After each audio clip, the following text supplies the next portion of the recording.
Nuuspod. Onbevange, onbegrens, onbevooroordeel.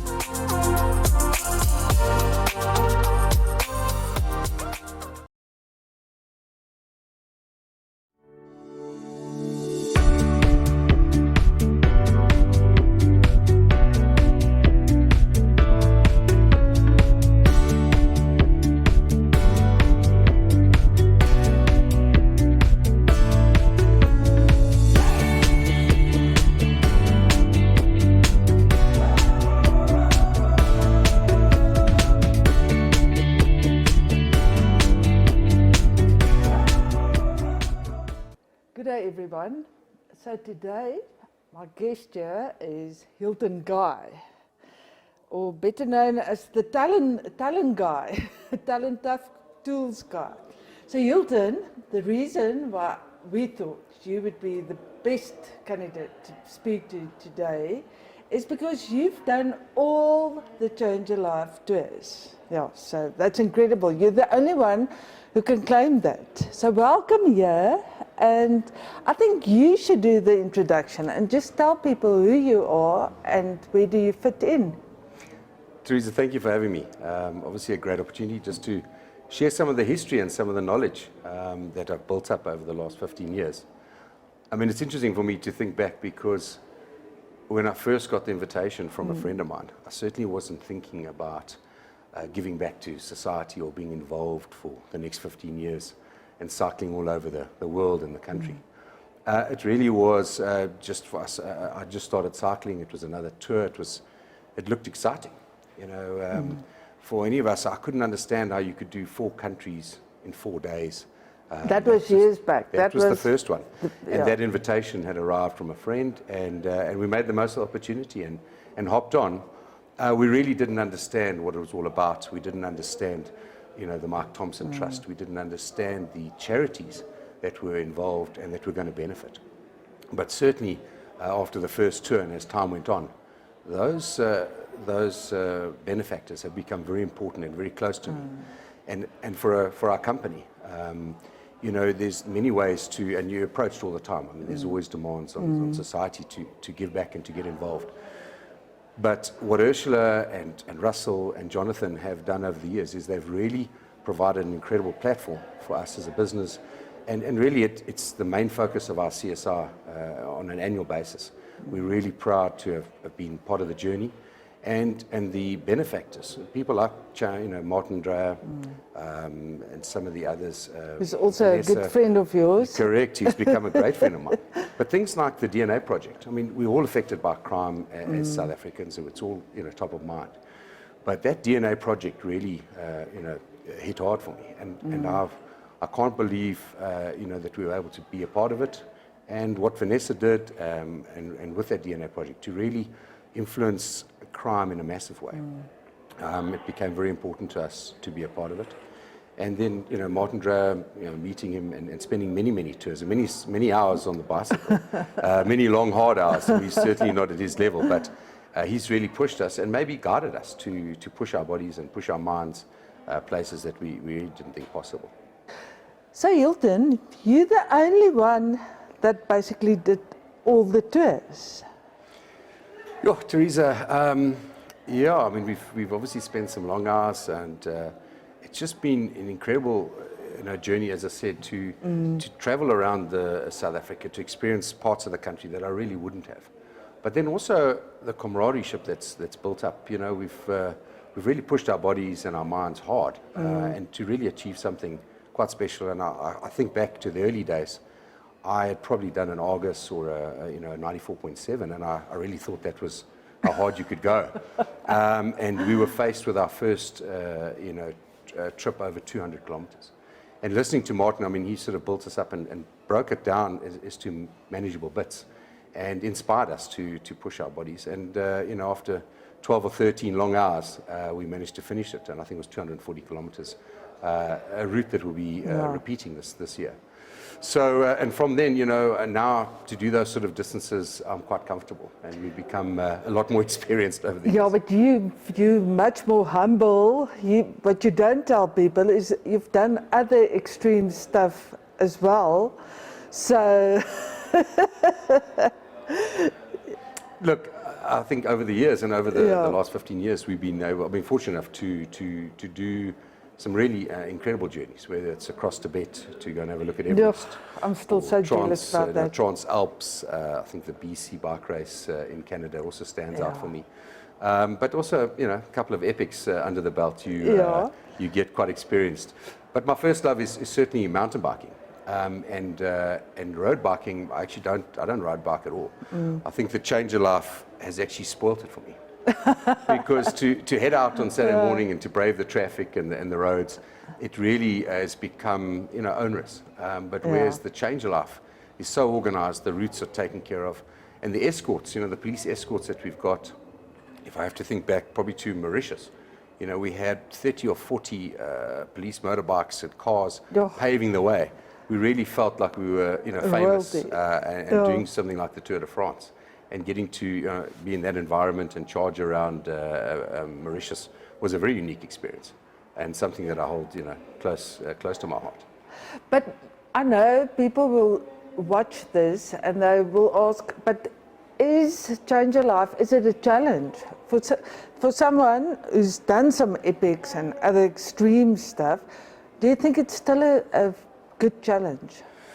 So Teresa, it is, and it is because I think as you get older and a bit more experienced, the tours have changed a lot, and the early format, and this is probably one of the areas where they've evolved and that it's probably improved it substantially, is when we started they thought, well, it's best to put all the racing snakes together, and that really became a massive race amongst all the stronger riders, and I certainly was at the back hanging on for dear life.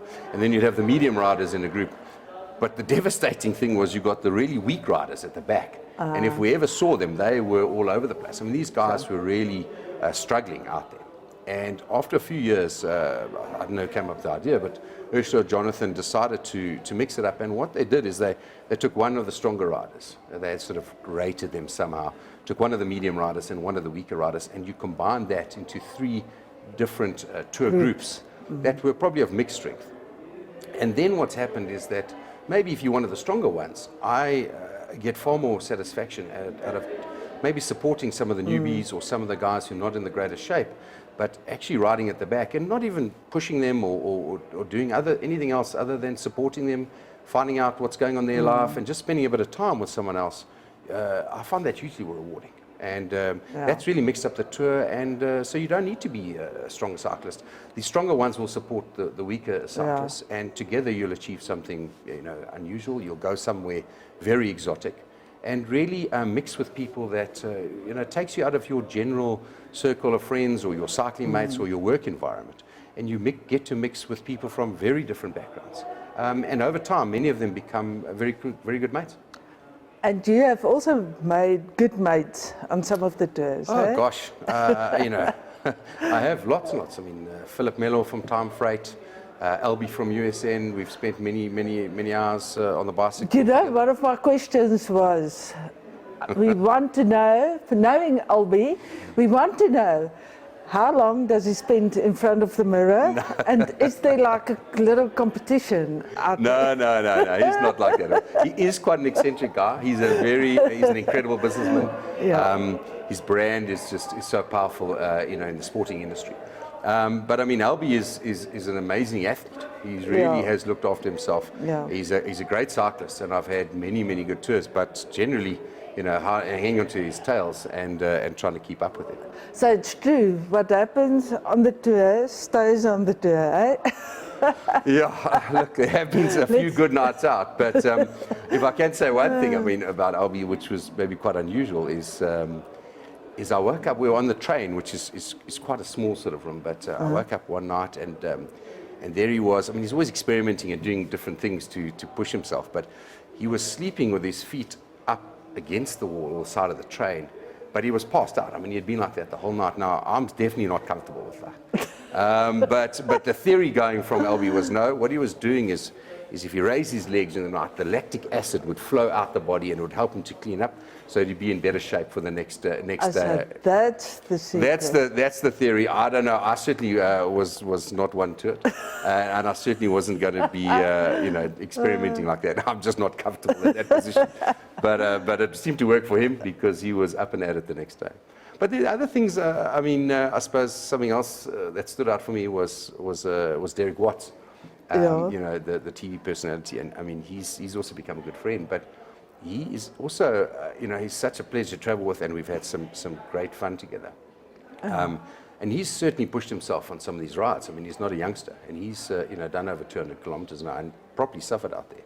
But one of the unusual things he does do is he stands on his head. He does headstands every morning when he wakes up. But for 3 or 4 or 5 minutes, I can't stand on my head for that long. He just, exactly.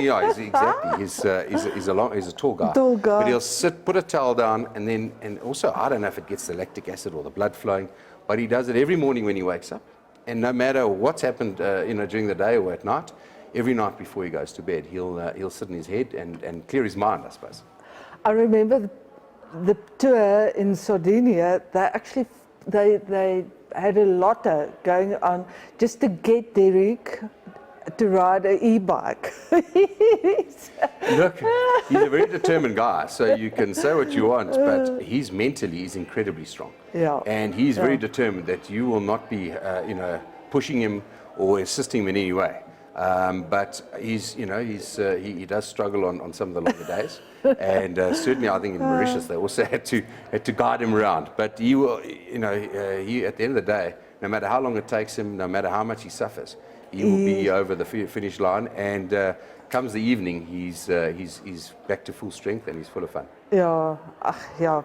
I'm sure you have so many good memories. But I know this is an unfair question, but which one of the tours was your favorite? I'd have to think about that. But as you say, it's unfair. And I think listening to Jonathan's interview, I think I'd have to highlight some of the things that stood out for me and some of the tours, because we have gone to some wonderful destinations that I definitely wouldn't have gone to. Out the west coast on the train and being on a train. And a train is such a nice way to travel because you can move around and see different things, but you don't have to unpack and pack every day. So that to me was great. But probably some of the tours that stood out, definitely Namibia. Oh, wow. I think for most of us, we live in the big city. We're surrounded by traffic, and it's busy. To go to a country like Namibia and spend 3 or 4 days out in the wide open spaces, to be doing 50 k's an hour. Everybody is talking about that. It was amazing. But getting to Swakopmund and then riding around there, riding on hard packed. I mean, we were on fancy road bikes, but riding on salt packed roads. So there were dust roads that had been packed hard. That was really unusual. Yeah. And then the last day they did this amazing race. So it wasn't about traveling from a destination to a destination. You got partnered up with someone that you really didn't know, and you had to go and find buried treasure with Garmin coordinates. You ended up on a go-kart track, which some of us are good at and some of us aren't. And then one of you had to climb up one of those great big dunes and boogie board down, which was also great fun and successfully or not successfully. Yeah. And then to charge back to the beach, I think what really got us then, you had to catch a fish. And I'm obviously still trying to catch my fish because I'm rubbish at that. But it just became a complete game of luck. But mixed up the tour, and some of those amazing races were brilliant. But to top it off that night, I don't know how they organized it. It was just one of the most incredible gala dinners that we had. And we went off into the desert, had some champagne and oysters, and they really spoiled us. Wow. But as the sun was setting, we went into a deep valley. And I'll never forget the vision. We came around the corner and the sun had set, and they had these dancers with flaming balls around. And we went into this valley, and there was dancers up the valley performing for us. And we had, I think it was PJ Powers, and we had a whole band come in, and we had a party through the night that was incredible. Really a very unique setting and a special experience. Probably also Mallorca for the riding. We stayed in a great hotel. It's a beautiful place, and the riding around there, and the people we were with. I mean, you know, to ride with someone like Robbie Hunter, and to try and stand his tail down some incredible, tricky descents. But there's Eugene Beck, there's LB. You know, there's some good riders. George Todd. There's some great riders part of the group, and then to you know, obviously when you get a couple of guys together, we have had plenty of fun at the front, and we've pushed ourselves hard, and we've maybe taken a few risks. But to see, to go past olive trees that are 500 years old, that are the size of cars, I would never have been there and experienced that. So they certainly stand out. But to go to Malawi as well, I've worked with many Malawians, and then to go into that part of Africa and just experience it, and to see, you know, Lake Malawi, to go up into the highlands, into, you know, some of the high areas. These journeys. You can actually write I could write a book. No, definitely. Cheapest. Can you imagine? The more you think about it, there's just all these incredible trips to the France trip. You know, this year watching the Tour de France, saying, hey, geez, I went up there. It did take me 3 hours, and it was pouring with rain, and, you know, the pros took 28 minutes, but gee whiz, it really resonates with you when you watch it, and you can actually see some of the places. It's very exciting. So Hilton, we have to end off, but talking about change a life and how it actually really changed so many lives. I want to know, in what way has it changed your life? Teresa, I mean, that's an interesting question for me, because as I said, when I joined the tour, it's probably for selfish reasons. I thought this would be a great experience for myself. And then to become part of it and to realize the benefits or the benefactors and the difference that we could make to South Africans. And, you know, my little contribution, as Ursula mentioned, has been extrapolated into a really big number.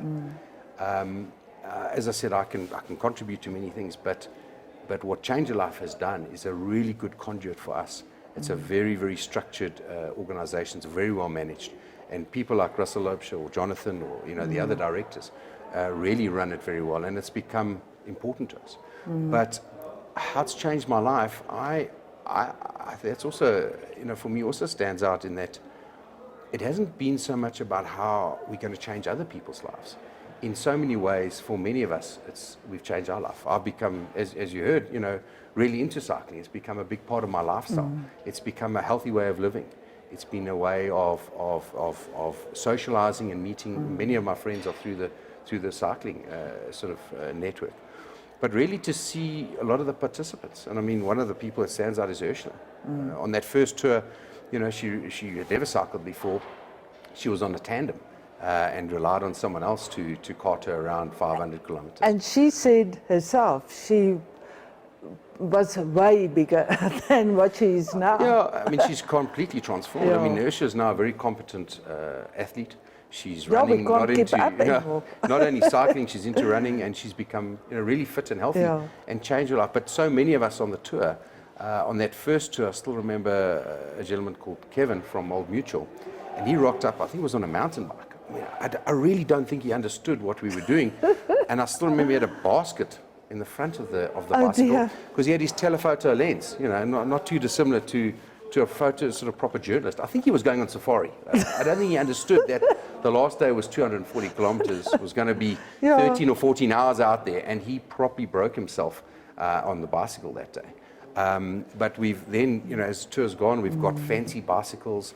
The kit that we've been getting is really, you know, all this fancy brands. Yeah, it's proper. You know, glasses, helmets, gloves. You know, we've all got very, very sort of professional. So I think we've really instilled in us a discipline of cycling.